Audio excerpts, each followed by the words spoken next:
De retour pour la deuxième partie de cette émission spéciale consacrée à la fête nationale du Cameroun. C'est certainement le défi sécuritaire majeur auquel est confronté le Cameroun.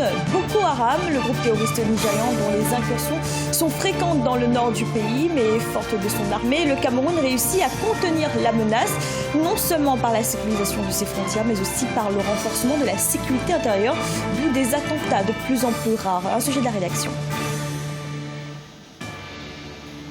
En 2014, le groupe djihadiste Boko Haram a régulièrement fait des incursions dans le territoire camerounais, à la frontière nord, pour y effectuer de légères démonstrations de force avant de disparaître. Le 2 mars 2014, l'armée camerounaise et Boko Haram s'affrontent pour la première fois à Fotokol. À la fin du mois de mai 2014, le Cameroun déploie 3000 soldats pour protéger l'extrême nord de son territoire des incursions djihadistes. Et malgré plusieurs assauts, dont celui de Kolofata le 12 janvier 2015, le Cameroun réussit à remporter des succès importants contre la secte islamiste depuis le début de l'année 2016. Dans un premier temps, il y a eu évidence factuelle que nous étions attaqués. Nous avions cru en cette époque qu'il s'agissait d'une petite horde terroriste que l'on pouvait contenir, mais nous n'avions pas évalué effectivement la menace telle qu'elle était dans sa typologie. À cette époque-là, ce qui a commandé, n'est-ce pas, au chef de l'État de prendre des nouvelles mesures. Il y a eu d'abord une réorganisation territoriale du commandement et par la suite un renforcement, n'est-ce pas, des unités sur le terrain avec des logistiques appropriées pour pouvoir faire face à cette menace. Les performances de l'armée camerounaise poussent cependant à s'interroger sur les compétences de Boko Haram dans cette lutte. Le groupe djihadiste donne l'impression de privilégier désormais les attentats suicides, abandonnant des confrontations face à face, surtout depuis son allégeance au groupe État islamique. En outre, ses membres ont procédé à des recrutements au sein des populations du nord du Cameroun. Ne pensez pas que l'action des kamikazes se soit arrêtée ou alors les attaques qui se perpétraient sur la ligne de front se sont arrêtées comme ça parce que Boko Haram ait voulu changer de stratégie. Non, il s'agit d'un affaiblissement réel. Vous savez très bien que l'armée camerounaise a participé avec les frères d'armes nigérians à la conquête de la forêt de Sambisa dans le cadre de l'opération Deep Punch 2. Les pays frappés par les attaques du groupe djihadiste ont décidé de se réunir au sein de la force multinationale mixte, forte d'environ 8700 hommes. Elle est composée d'éléments du Nigeria, du Tchad, mais aussi du Niger et du Cameroun, qui y a déployé 750 soldats. Et nous a rejoint sur ce plateau Claude Wilfried Ekanga. Ekanga, vous êtes analyste politique et bienvenue. Merci. Alors, Monsieur Ekanga, diriez-vous que le Cameroun est sur la bonne voie concernant cette lutte contre Boko Haram et sur le chemin de la victoire? Oui, c'est une très belle question que vous posez. Dans la première et la deuxième partie, on a longuement présenté les défis à relever sur le plan politique et économique par le Cameroun, mais en revanche, il y a une particularité du gouvernement camerounais sur le volet militaire qui consiste à dire chez beaucoup d'analystes, chez beaucoup d'observateurs, que s'il y a un domaine où le président Paul Biya, pour parler de lui en termes de personnes, a réussi à un sans faute, entre guillemets, c'est notamment volet A, on va dire la conservation de son pouvoir, la possibilité de rester président sur les 3 décennies qui ont succédé à Amadou Ahidjo, et le volet B, c'est le volet militaire justement où le Cameroun, malgré la situation, malgré le manque d'habitude, malgré la configuration de la chose de l'attaque que le pays ne connaissait pas dans cette constellation-là, le Cameroun a réussi à garder la souveraineté sur l'intégralité de son territoire, on le voit bien, et ça conforte justement le président Paul Biya dans son analyse de la chose, où en 2008, lorsqu'il a mis sur pied le fameux bataillon d'intervention rapide qui a justement réalisé ces résultats-là, ces résultats louables, et qui a permis au Cameroun, certes, de ne pas se débarrasser complètement de la fameuse menace terroriste, mais au moins de maintenir la même mise sur l'ensemble de son territoire.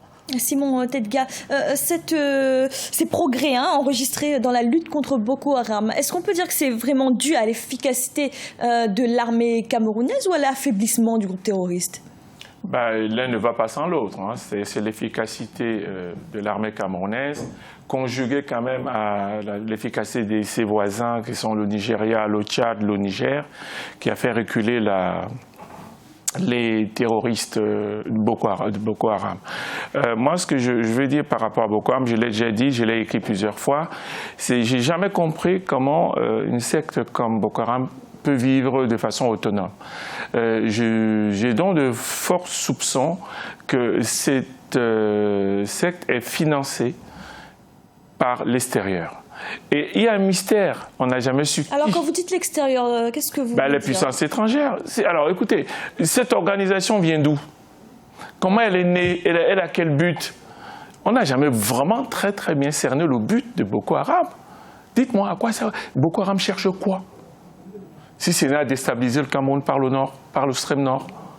Donc, les victoires qu'on a remportées, qui sont pour moi à consolider, parce que, vous savez, à partir du moment où un groupe armé est financé à un mentor, vous ne pouvez pas savoir quand est-ce qu'il peut revenir, quand est-ce qu'il peut revenir, quand est-ce qu'ils peuvent réagir. Et je salue ici le partenariat Cameroun-Nigeria et avec les autres, parce que si les pays africains procédaient de la sorte, chaque fois qu'il y a une crise, je pense que nous attendrons à des lendemains qui sont beaucoup plus réduisants que ce qu'on connaît maintenant. Mais Claude Ekanga, ce type de groupe terroriste comme Boko Haram, est-ce qu'il ne se finance pas finalement par les pillages, les razzias, les enlèvements? C'est beaucoup plus facile, enfin c'est une considération assez facile, mais c'est beaucoup plus complexe que ça en a l'air. Et c'est dans ce volet-là que je pourrais rejoindre l'analyse de mon partenaire en utilisant un autre angle d'approche. À l'origine, Boko Haram, c'est l'école occidentale est un péché, c'est-à-dire on s'attaque aux idéaux de ce qu'on appelle la modernité parce qu'on veut retourner aux fondamentaux traditionnalistes, aux fondamentaux islamistes. Mais quand on voit que dans la configuration du Cameroun, Boko Haram s'attaque principalement aux régions là qui sont musulmanes, comme la secte se réclame elle-même, on se dit qu'il y a une sorte d'incohérence. Et après, ce qui a notamment soutenu le volet de la considération déstabilisation externe, ça reste évidemment une hypothèse, sachant raison garder. C'est le volet sur lequel les ONG, les organisations internationales ont donné plus l'impression de tenter de décrédibiliser le gouvernement en élaborant plutôt des rapports qui parlaient des exactions présumées commis par le gouvernement contre les présumés terroristes. On a notamment Amnesty International, on a notamment Human Rights Watch, on a notamment, il y a un analyste, M. Gary Simpson, qui travaille au commissaire des Nations Unies pour les réfugiés, au commissariat des Nations Unies pour les réfugiés, et qui justement poursuivait ces thèses-là en disant voilà, le gouvernement a expulsé comme ça de manière arbitraire près de 100 000 personnes vers la frontière nigériane, il n'y a pas de respect des droits de l'homme, etc. Et là, on se demande comment est-ce que avec des procédés pareils, on peut autant empêcher une armée dans l'exercice de son action. Mais ces personnes qui ont été renvoyées vers le Nigeria, est-ce que ce n'est pas une peur des autorités aussi que des terroristes se soient infiltrés dans ces réfugiés, Simon Tedga? Oui, mais ça, ce sont quelque chose qu'on peut craindre, hein? Oui, alors, si vous voulez, ce sont les mesures de sécurité. Elles sont liées à la crise. C'est-à-dire qu'il y a une crise, donc le gouvernement, enfin l'armée, les généraux ont des attitudes qui doivent être des attitudes sécuritaires avant tout. Donc, à partir du moment où il y a un moindre doute, les réfugiés peuvent subir un petit peu le coup. Ce n'est pas l'idéal. C'est bien de recevoir tout le monde, mais si on n'est pas sûr de la personne qu'on reçoit, il faut bien qu'à un moment donné, on puisse se débarrasser de certains éléments dont on peut s'attendre à des difficultés. Alors, l'ONU a indiqué récemment que malgré les succès militaires enregistrés, il faudrait des années pour éliminer Boko Haram. Qu'est-ce qui explique la résistance de ce groupe terroriste, Simon Tedga? Je l'ai dit, je vais le répéter, c'est un groupe qui n'est pas seul. C'est un groupe qui est financé. C'est un groupe qui a des soutiens. Mais je vous dis encore, le mystère sur Boko Haram, c'est qu'on n'a jamais vu quelqu'un dire « moi je soutiens ». On connaît les pays, aucun pays ne s'affiche. Mais il y a des groupes, il y a des gens qui sont là, qui agissent, qui commettent des exactions autour du lac Tchad. Mais quand on essaye de dire aux Occidentaux comment se fait-il que ces personnes se retrouvent avec des armes occidentales, mais on vous répond qu'ils les ont achetées au marché noir. Enfin, au marché noir avec quoi? Où? Quel marché noir vend autant d'armes? Parfois des armes sophistiquées. Donc il y a vraiment là une question à laquelle moi je n'ai pas trouvé de réponse. Ça fait depuis longtemps que je travaille sur cette question. Je n'ai jamais su qui et comment est financé Boko Haram. D'ailleurs, on avait aussi un problème à une certaine époque, quand la crise avait débuté, on ne savait pas combien ils étaient. On savait très simplement qu'ils agissaient, qu'ils tuaient les soldats. Non, c'est une question très importante pour le Cameroun de surveiller de ne pas se laisser endormir par les petites victoires. Les victoires qu'on connaît maintenant, la situation qui est maintenant, peut changer du jour au lendemain. Claude Ekanga, le groupe terroriste Boko Haram prend sa source au Nigeria. En décembre 2015, le président nigérian Muhammadu Buhari avait déclaré que Boko Haram était techniquement vaincu. D'après vous, c'était une erreur d'annoncer cela aussitôt ? Oui, évidemment, c'était une erreur parce que on parle d'une guerre, c'est le mot qu'on a très souvent utilisé dans l'analyse de la chose, d'une guerre asymétrique. Quand vous avez un ennemi dont l'envergure n'est pas définie, où vous ne savez pas où se trouve sa structure, qui a ce qu'on appelle des tentacules, des cellules dormantes et des cellules infiltrées à travers toute la sous-région, il est justement, s'il considère que la secte est techniquement vaincue, il est en fait techniquement impossible de dire que oui, la secte est vaincue. Et c'est pour ça que ça nous ramène aussi sur ce qui a été dit tout à l'heure, sur le volet de la structure financière, de la structure matérielle, de la structure d'approvisionnement de l'organisation. On a eu le même cas avec le fameux État islamique au Moyen-Orient où on dit voilà comment est-ce qu'ils arrivent à se financer. On dit ils ont des puits de pétrole en leur possession et si avec la rente, le prix voilà, qui finance et la question maintenant, elle se pose à qui le vendent-ils? Et un rapport, c'est le ministère de l'économie en France, justement, ce ne sont même pas nous les Africains qui se sont saisis de l'affaire, qui a décelé que entre 2013 et 2014, sur ces années-là, le groupe Lafarge, dont on a parlé dans le volet économique dans le reportage il y a quelques minutes, a été justement reconnu coupable de financement justement de l'État islamique là-bas pour pouvoir continuer ses activités. C'est d'ailleurs pour ça que M. Eric Olsen, le PDG de Lafarge Holcim, a démissionné il y a quelque temps. Et donc dans le volet camerounais, la même question se pose. Comment font-ils pour accéder à la structure, à l'armement, à la structure, à la puissance dont ils disposent aujourd'hui? Et tant que ces questions-là ne seront pas résolues, il sera impossible de déterminer, en tout cas de tirer une conclusion. Voilà. Mais par exemple, pour l'armement au Nigeria, les autorités ont indiqué que le groupe terroriste s'appropriait les armes laissées par la police, par l'armée, qui fuyait les régions où était implanté Boko Haram. Pour vous, ce n'est pas une explication? Non, ça fait partie des armes qu'ils récupèrent certainement lors des combats.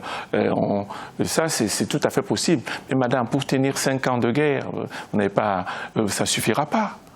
Et la guerre, ce n'est pas simplement les armes. Il faut nourrir les gens. Il faut nourrir les combattants. Il faut les envoyer faire certaines missions. Tout ça, ça se paye. C'est de l'argent, une guerre, pour mener une guerre. Combattre des armées qui sont des armées nationales, il faut beaucoup d'argent. D'où vient cet argent?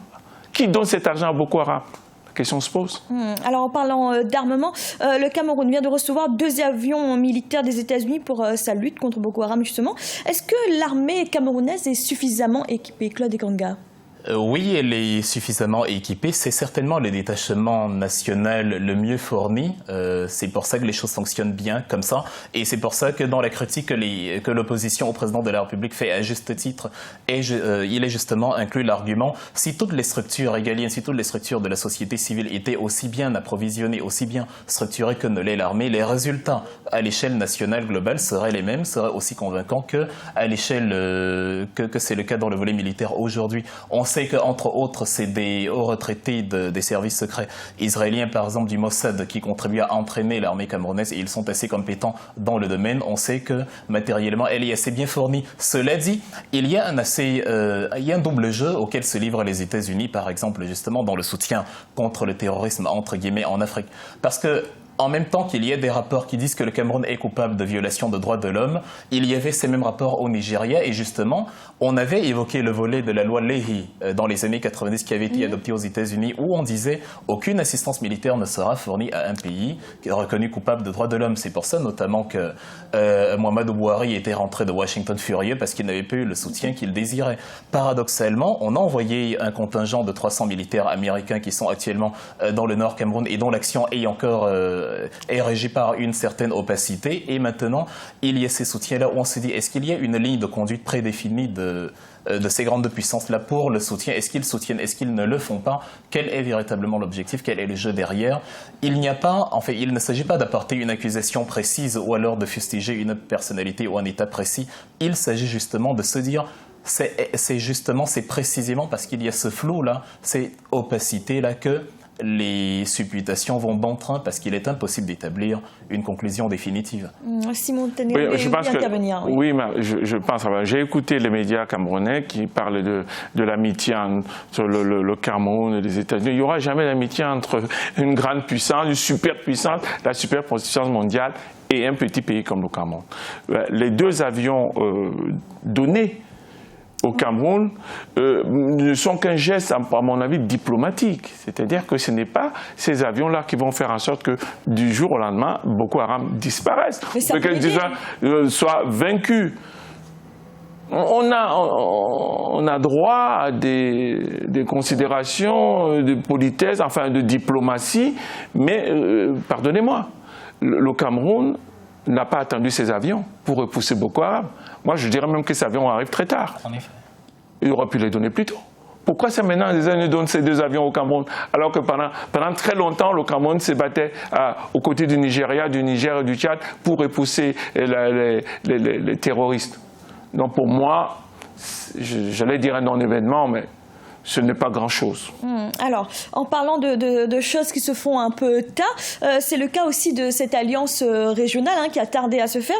Depuis 2015, les armées du Cameroun, du Nigeria, du Niger et du Tchad se sont regroupées dans une force multinationale mixte pour combattre Boko Haram. Est-ce que la formation de cette force régionale a été un tournant dans la lutte contre Boko Haram, Claude Ekanga? Elle était un tournant en bien et en mal. En mal, d'abord parce qu'elle a mis du temps à être mise sur pied et il n'y avait pas vraiment de raison valable à ça. C'est-à-dire qu'il fallait y attendre l'aval des institutions internationales pour un problème sous-régional, pour un problème africain. Attendre le consentement de l'ONU et des grandes instances est une sorte d'illogisme. Parce que s'il y a un problème, par exemple, dans le contentieux entre la Crimée et l'Ukraine et la Russie, on ne va pas demander à l'Union africaine d'intervenir avant de mobiliser une force. En tout cas, ne fût-ce... Alors le Cameroun et le Nigeria avaient aussi du mal à s'entendre au départ. Oui, évidemment, il y a justement ces divergences. À cause de Bakassi. Donc, le conflit de Bakassi n'était pas oublié, donc c'est pour ça qu'il y avait encore quelques petits problèmes. Mais moi, je pense que le partenariat entre le Cameroun et le Nigeria doit être un partenariat stratégique. C'est-à-dire qu'on ne se contente pas simplement de repousser Boko Haram, mais que vraiment, entre les deux armées se plie quelque chose de très important qui fait qu'on peut, avec ce type de partenariat, contrôler et veiller à la sécurité de notre région. Et c'est important parce que chaque entité doit déterminer premièrement son autonomie et son indépendance. Les problèmes africains doivent être résolus de premier abord par les Africains et ensuite maintenant entre États qu'ils définissent leurs points de convergence. Évidemment, c'était une sorte de cours de récréation en miniature entre le Cameroun et le Nigeria. On n'arrivait pas à s'entendre notamment sur le droit de poursuite, etc. Ce qui a entravé justement l'action contre Boko Haram et qui a permis à la secte de se restructurer un peu à ce moment-là. Et il faut justement que les Africains commencent à comprendre que lorsque nous avons une menace commune, il faut que nous nous mettions d'accord sur toutes les initiatives qui vont nous permettre de l'endiguer et après on pourra revenir sur les contentieux qui nous opposent mutuellement. Et maintenant, ce qui est au-dessus de ça, justement, c'est de permettre que l'Union africaine, et d'ailleurs, c'est parce que, du point de vue monétaire, elle n'arrive pas déjà à s'émanciper, c'est pour ça qu'elle est encore inféodée au niveau des décisions aux instances étrangères. Et donc, ce sont les étrangers, les instances internationales qui décident à quel moment la force doit être déployée. Et pendant ce temps, la secte qui ne respecte aucune règle internationale, évidemment, continue de commettre des exactions. Ouais, je pense que l'Europe n'a pas encore réussi à mettre en place une défense européenne. L'Union africaine est encore très loin, puisqu'elle n'arrive même pas à s'auto-financer, ne serait-ce que pour la gestion quotidienne de l'institution. Alors, Boko Haram a prêté allégeance à l'État islamique. Vous faisiez tout à l'heure le parallèle avec l'État islamique. Qu'est-ce que cela change dans la stratégie d'un groupe terroriste comme ça, Simon Tedgar? Je pense qu'un groupe terroriste qui se sent affaibli a besoin de renforts. C'est alors en cherchant, en allant auprès d'un groupe beaucoup plus fort, qui a plus de moyens, c'est tout simplement leur survie. Ils jouent leur survie, tout simplement. Claude Ekanga. Oui, l'allégeance de Abou Bakr al-Shekau, alias Abou Bakr, l'autre Abou Bakr al-Baghdadi de l'État islamique, c'est la preuve en quelque sorte que l'armée justement avait accompli de bons résultats. Et c'était bien de le souligner tout à l'heure que par rapport aux dons des avions des Américains et de leur soutien logistique, les résultats étaient déjà acquis en grande partie avant même l'arrivée de tous ces soutiens-là. Et donc Abou Bakr Shekau, se sentant acculé, sentant peut-être que les sources de financement conventionnelles n'opéraient plus, s'est dit voilà, avec le soutien d'une grande organisation comme ça de grande envergure, je vais réussir à me restructurer et augmenter ma force de frappe. Et si il est bel et bien soutenu par des entités étrangères, ces entités-là vont donc, à travers l'État islamique, permettre à Boko Haram d'acquérir la force pour matérialiser son action sur le terrain. Est-ce que ça veut dire que c'est possible que le groupe Boko Haram, qu'on dit affaibli aujourd'hui, puisse se renforcer avec cette allégeance? Oui, évidemment. Ça permet au groupe, en tout cas, de ne pas cesser d'exister. Parce que c'est ça le vrai problème. C'est-à-dire qu'ils ne veulent pas disparaître. Ils ont commencé, ce sont des unités, ce sont des hommes qui vivent depuis quelques années, qui vivent peut-être de larcin, ils vivent enfin beaucoup de choses. Et si ils venaient s'ils disparaissent, c'est quand même un gros problème pour pas mal de gens au sein de cette organisation. C'est pour ça qu'ils font tout pour être toujours là. Alors, il y a une autre donnée qu'il faut prendre en compte également, c'est la stratégie même de Boko Haram. Le groupe est passé d'une logique d'affrontement armé à une forme de guérilla aujourd'hui avec la multiplication des attentats suicides. Est-ce que finalement, cette nouvelle forme d'attaque n'est pas plus difficile à appréhender, Simon Tedgar? Oui, alors attendez, nous qui vivons à Paris, nous en savons quelque chose. Hein. Donc, en sortant d'ici, je ne sais pas si je vais rentrer chez moi, tout simplement parce qu'il y a le terrorisme partout. Mais ce qui se passe ici, on peut faire un parallèle avec ce qui se passe au Cameroun. Il y a le terrorisme. Dieu merci, ce n'est pas encore en dehors du septentrion, mais on vit avec, on commence à vivre avec au Cameroun, c'est tout. Claude Kanga, cette guerre asymétrique, comment est-ce qu'elle peut être appréhendée par les États africains, notamment par le Cameroun? Ça nous renvoie à la question de départ. Est-ce qu'il est rationnel d'affirmer de la part de Mohamedou Bouhari, par exemple, que oui, la secte est techniquement vaincue? Le mot nébuleuse a été inventé pour matérialiser justement cet état de fait. Une nébuleuse, c'est un nuage diffus, c'est-à-dire c'est un nuage qui se propage comme ça de manière incontrôlée. Et quand, en procédant comme ça, comme des guerrieros, en passant par la forêt, ou en passant par l'endoctrinement des jeunes garçons, des jeunes filles qui se font exploser en centre-ville, ça complique lourdement la tâche. Et oui, pour revenir à la question de départ, l'allégeance avec l'État islamique lui permet d'agrandir, ça fonctionne justement comme une multinationale économique. J'évoquais le groupe Lafarge tout à l'heure, lui-même il a fusionné avec le Suisse Holcim pour grandir et devenir le premier producteur mondial dans le domaine de la cimenterie. Les terroristes fonctionnent de la même façon. Quand on se retrouve à avoir des succursales, l'État islamique, s'il accepte l'allégeance, peut dire lorsqu'il y a un attentat au Cameroun, je le revendique, c'est au nom de l'État islamique, etc. Et c'est comme ça que les personnes, les capitaux dans le noir, entre guillemets, peuvent justement circuler. L'échange d'informations, l'échange de matériel d'armement, l'échange de capitaux qui permettent justement à ces structures-là de se renforcer et ça procède et ça complique énormément la situation. C'est pour ça que la question à se poser, comment arrêter ça? Est-ce qu'une guerre militaire est forcément résoluble par des moyens militaires ou par des moyens exclusivement militaires? Est-ce qu'il n'y a pas quelque chose à la source sur laquelle on peut travailler pour, par exemple, empêcher justement l'instrumentalisation Alors, justement, vous parlez de ces jeunes garçons et jeunes filles. Boko Haram arrive à recruter dans l'extrême nord du Cameroun, en général entre 15 et 25 ans. Qu'est-ce qui explique un embrigadement aussi facile, Simon Tedgar? C'est la pauvreté. C'est-à-dire à partir du moment où les gens n'ont pas de quoi manger, ils ont des problèmes d'existence banale, vitale, ils peuvent très bien entendre toutes les sirènes. Et Boko Haram qui fait des propositions, qui peut donner de l'argent à des familles pour leur libérer quelques enfants, enfin, etc., des filles. Bon, ça, on va dire, c'est le commerce hideux de la guerre, ce type de guerre où ce ne sont pas les armées qui s'affrontent, mais il faut absolument tuer. Voilà. Claude Kanga, on se penche assez comme ça sur les causes de cet extrémisme violent au Cameroun?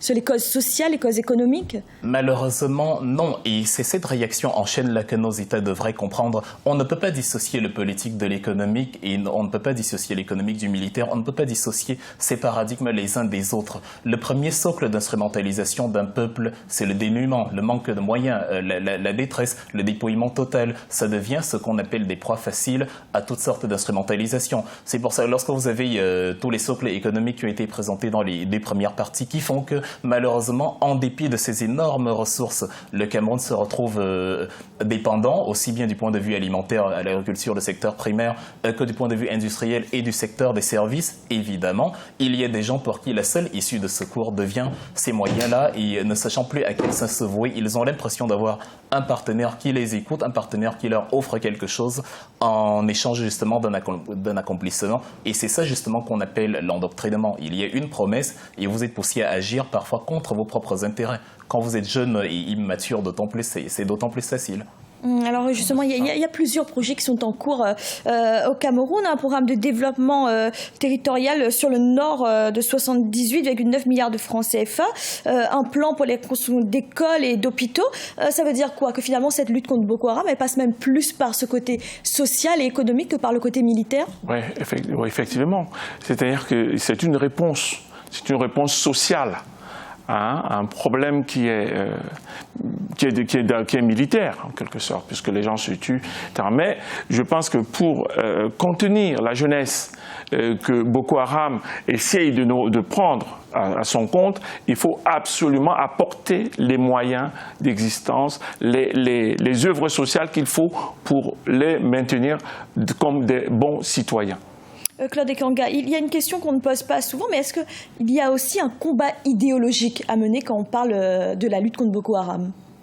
L'idéologie est le point de départ. Lorsque Mohamed Youssouf, en 2002, fonde l'organisation, on est encore dans l'idéologie. Il n'y a pas encore l'enjeu géopolitique, l'enjeu géostratégique qu'on a aujourd'hui qui implique plusieurs États. C'est une sorte de secte localisée dans une région précise et c'est par l'endoctrinement de réaction en chaîne que le nuage finit par devenir la nébuleuse qu'on a aujourd'hui. Donc autant la racine de ce mal-là a été l'idéologie, autant, comme on dit, il faut attaquer le mal à la racine et y apposer une contre-idéologie. Et la contre-idéologie, elle est justement d'abord dans l'éducation, le désendoctrinement, et maintenant encore dans la consolidation des acquis ou dans le pourvoi des acquis économiques pour des pays d'autant plus riches que le Cameroun, mais qui réussissent l'exploit, malgré toutes ces énormes ressources, aussi bien naturelles qu'humaines, d'être pauvres. Donc il faut procéder par là, et contrairement à ce qu'on pense, ça n'implique pas que les États. Là, je vais faire, on va dire, un peu de publicité, parce que sur le cas d'un drame qu'on a eu au Cameroun, Monique Oumatekele en 2016, décédée enceinte de jumeaux par manque de soins, beaucoup de gens se sont indignés. C'est ce genre de structure qui amène parfois les gens à se rebeller même contre leur État et à intégrer ces organisations où ils essaient de renverser quelque chose. Mais de manière citoyenne, un groupe de personnes a décidé, d'ailleurs une page Facebook dévouée à cela, les enfants Monique, les fous du cœur, d'établir une sorte de socle de cotisation, une sorte d'association aujourd'hui à but non lucratif qui a permis de scolariser les enfants de la défunte et de prendre en charge de fil en aiguille certaines femmes en détresse au Cameroun au moyen de soutien de donateurs, etc. dont parfois même la population, même à l'échelle civile, on peut contribuer de manière infime à résolver ces problèmes-là. Et c'est la somme justement de tous ces efforts-là qui permet à atteindre justement cette déconstruction idéologique-là qui pousse la situation à ressembler à ce à quoi elle ressemble aujourd'hui. Simon Tenga, vous partagez cet avis sur ce combat idéologique? Non, non, oui et non. Idéologique certainement, mais je reviens toujours sur la géopolitique, peut-être parce que c'est peut-être mon domaine, mais je ne crois pas un combat idéologique. Ce que nous pouvons faire, alors ce qu'il faut faire, et c'est ce que le gouvernement est en train de faire, c'est de poser les bases chez nous qui font que nous ne perdions pas les enfants qui peuvent rejoindre Boko Haram. Mais en réalité, Boko Haram, de toute façon, va fonctionner indépendamment de la lutte idéologique qu'on peut mener contre eux. Ce qu'il faut, c'est le tarissement des sources. C'est-à-dire que faire en sorte que Boko Haram n'ait pas les moyens de rebondir. Alors, idéologiquement, oui, c'est pour qu'ils ne puissent pas attirer la jeunesse, une partie de la jeunesse dans leur rang. Mais, fondamentalement, ce qu'il faut, c'est tarir les sources qui font que cette nébuleuse est toujours active. Et justement, ces sources-là incluent les sources idéologiques parce qu'il y a une nuance entre l'annihilation des conséquences, par exemple le fait de sectionner les canaux qui leur permettent de s'approvisionner en matériel et le fait d'attaquer le mal à la source en détruisant l'envie même de ces gens-là qui grossissent les rangs de devenir ce qu'ils deviennent par la suite. Oui, je vois l'utilité de ce combat. Je dis simplement qu'il n'est pas suffisant. Évidemment. Voilà, donc c'est un volet du combat contre Boko Haram. Il faut le souligner. Évidemment. Merci messieurs, c'est à présent la fin de cette émission spéciale consacrée à la fête nationale du Cameroun qui aura lieu le 20 mai. Simon Telga, merci d'avoir été avec nous. Merci, je dirais que le Cameroun a besoin du vivre bien ensemble, beaucoup plus que du vivre ensemble. Il faut que les gens, en vivant ensemble, vivent bien. Donc il faut penser à son voisin. Claude Wilfried Ekanga, merci d'avoir été là. Merci à vous. Et merci à vous de nous avoir suivis. Restez sur Africa 24 pour la suite du programme.